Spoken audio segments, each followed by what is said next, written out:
کیونکہ انہوں نے ابھی تک کسی بھی عدالت سے ضمانت کے لیے رجوع نہیں کیا، اور یہ جو ان کی گرفتاری کا معاملہ ہے یہ کسی بھی وقت ہو سکتا ہے۔ آج کی رات بھاری گزر سکتی ہے، آنے والی رات بھاری گزر سکتی ہے، کل کا دن بھاری گزر سکتا ہے، یعنی عمران خان کے دن، گھنٹے، لمحے گنے جا چکے۔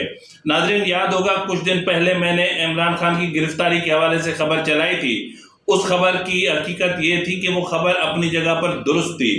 وزارت داخلہ نے اس طرح کا باقاعدہ اور باضابطہ طور پر فیصلہ بھی کیا تھا، تیاری بھی کی تھی، تاہم پھر بعد میں اس چیز کو مؤخر اس بنیاد پر کیا گیا کہ عمران خان کو ہم گرفتار کریں گے تو پھر گڈ ٹو سی یو کہہ کر اس کو چھوڑ دیا جائے گا، تو اس سے بہتر ہے کہ عمران خان کو عدالتوں کے ذریعے سے گرفتار کروایا جائے۔ تو بہرحال وہ گھڑی بالآخر آ گئی۔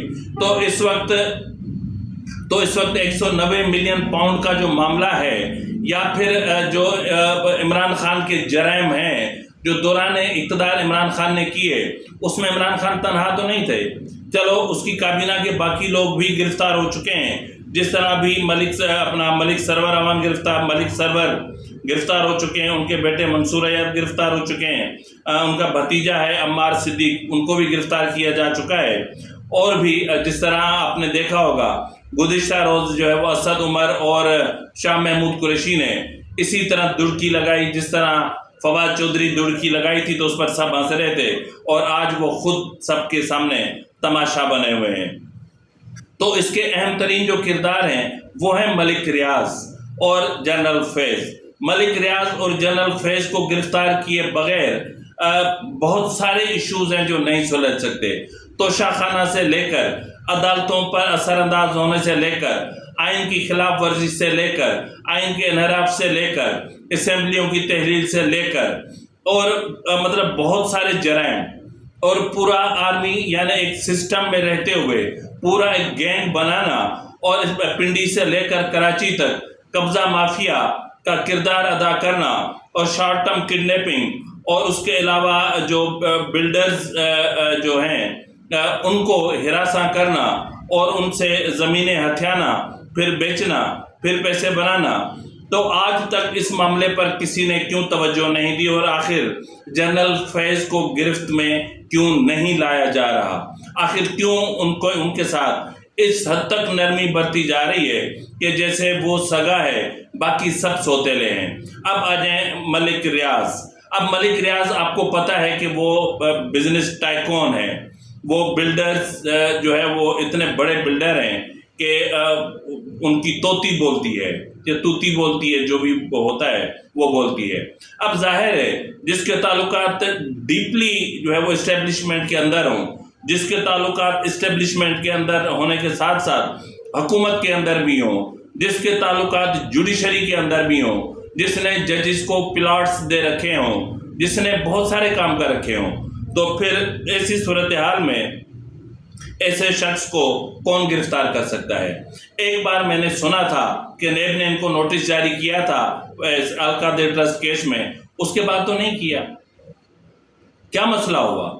این سی اے نے، جس طرح میں نے کہا کہ 1.90 ارب 80 کروڑ روپے کا معاملہ تھا، کوئی مذاق تو نہیں تھا، پھر اس میں سے جو پاکستان کا حصہ بنتا تھا وہ 190 ملین پاؤنڈ یعنی 60 ارب روپے پاکستان کو ملے، اور وہ پھر ملک ریاض کے اکاؤنٹ میں ڈال دیے گئے، اور پھر بشرا بی بی نے ہیروں کے ہار بنوائے، اور اس کے بیٹوں نے گاڑیاں لیں، کسی نے کیا، جیسے باپ کا راج تھا۔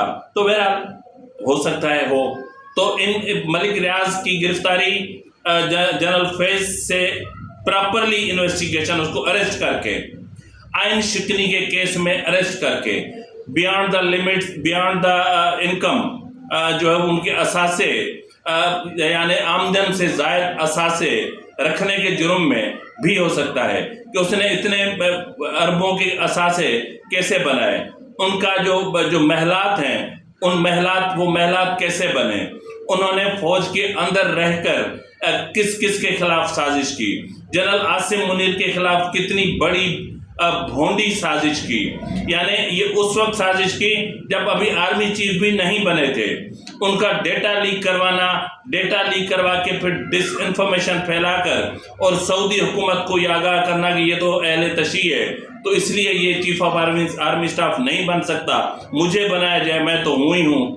تو یہ لوگ ٹکے کے غلیظ ضمیر رکھنے والے لوگ ہوتے ہیں، تو ان کی گرفتاری موجودہ حکومت تو کیا کوئی بھی حکومت نہیں کر سکتی۔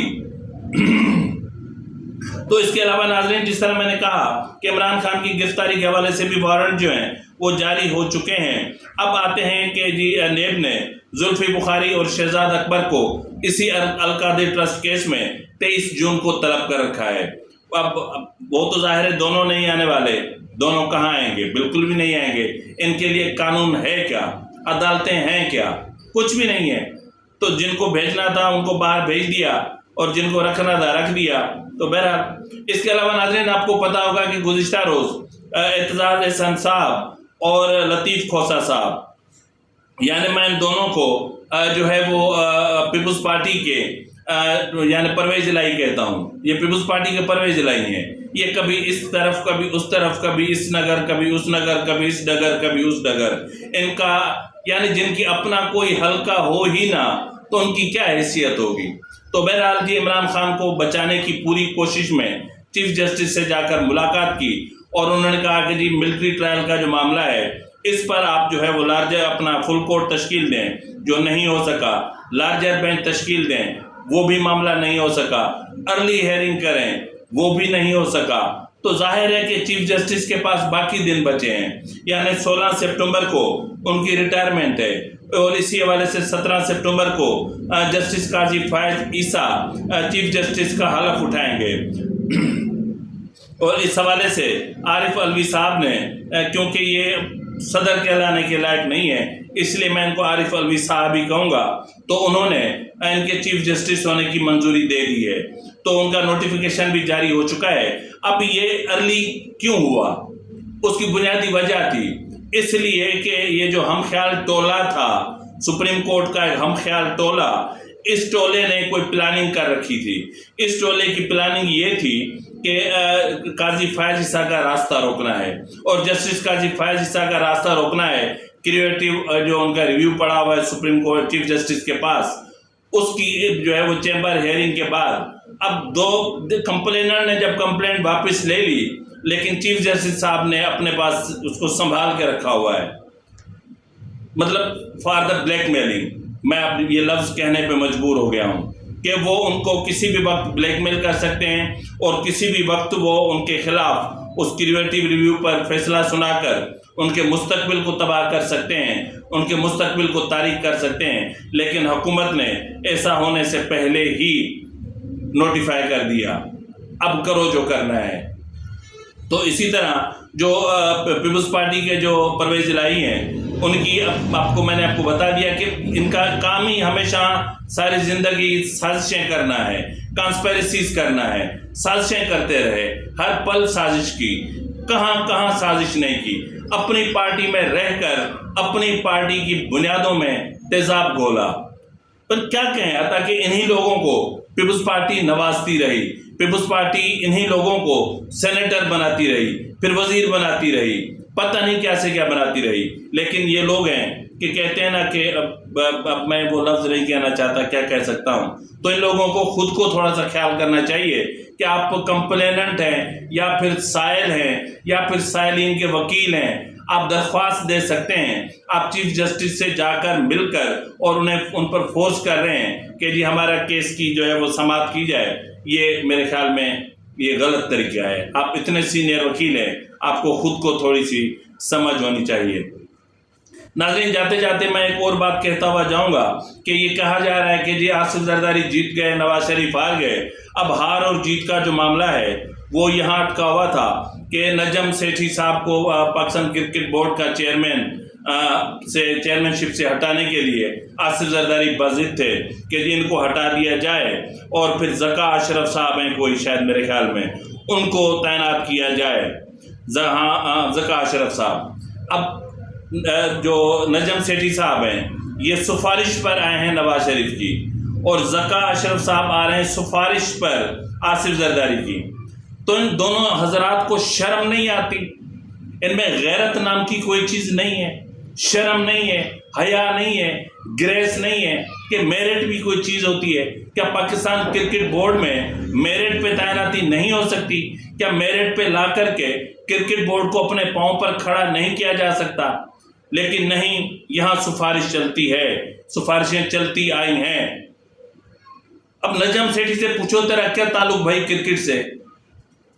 تو کالم لکھ, تو بیٹھ, تو صحافی ہے, تیرا کام صحافت ہے, تیرا کام تجزیہ نگاری ہے, تیرا کام کرکٹ کہاں سے آ گیا بھائی؟ تو بہرحال اب کہنے کو تو پھر بہت کچھ ہے, لیکن بات نکلے گی تو پھر بہت دور تک چلی جائے گی. تو بہرحال عمران خان کی گرفتاری کا وقت ہوا چاہتا ہے, اور یہ کسی بھی وقت ہو سکتا ہے, کیونکہ اگر اب نہیں تو پھر کبھی نہیں. یعنی پھر کیئر ٹیکر سیٹ اپ جو آئے گا, پھر شاید وہی اس معاملے کو دیکھ سکے, کیونکہ یہ اطلاعات اب کنفرم ہوتی جا رہی ہیں کہ محسن بیگ صاحب نگران وزیر اعظم ہوں گے, اور اگر نگران وزیر اعظم محسن بیگ ہے تو پھر عمران تو گئے ہو بھائی. اسی کے ساتھ ہی اپنے میزبان نواز بھٹو کو اجازت دیجیے. فی امان اللہ.